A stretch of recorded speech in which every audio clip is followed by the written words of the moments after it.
సంతోషమిచ్చు దేవునికి మహిమ కలుగునుగాక. ప్రియ స్నేహితులందరికీ దివ్య వాక్యోదయం. ఈనాటి పాఠ్యభాగము యెషయా 60:15.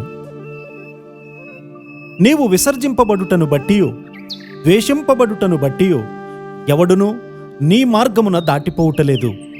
నిన్ను శాశ్వత శోభాతిశయముగాను బహుతరములకు సంతోష కారణముగాను చేసెదను.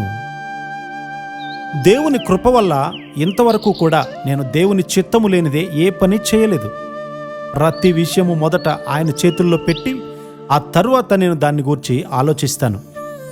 విశ్వాస జీవితానికి నన్ను పిలిచిన ఆయన మంచితనాన్ని బట్టి నేను ఆశ్చర్యపోతూ ఉన్నాను.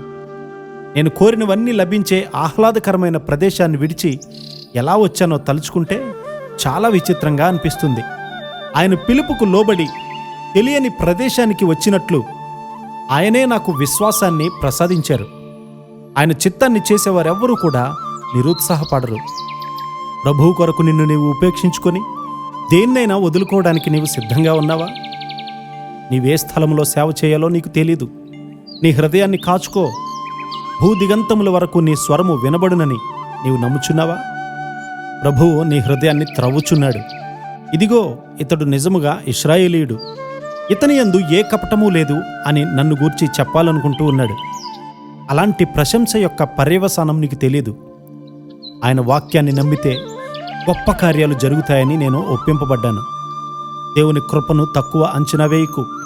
నీకు ప్రస్తుతం ఉన్నటువంటి చదువు గాని పదవి గాని ఆయన ద్వారానే లభించాయని తెలుసుకో. యేసయ్య నామాన్ని మహిమపరచబడినంత వరకు, మన దేశంలోని విగ్రహారాధన యొక్క వెన్నెముకను విరిచినంత వరకు నిద్రపోను అని పట్టుపట్టాలి. వనరుల కొరకు ఎప్పుడూ కూడా కనిపెట్టవద్దు. ఫరో దగ్గరకు వెళ్ళడానికి మోషే గారికి డబ్బు గాని రాజు యొక్క అనుగ్రహం గాని మరి ఏ ఇతర వనరులు కూడా లేవు.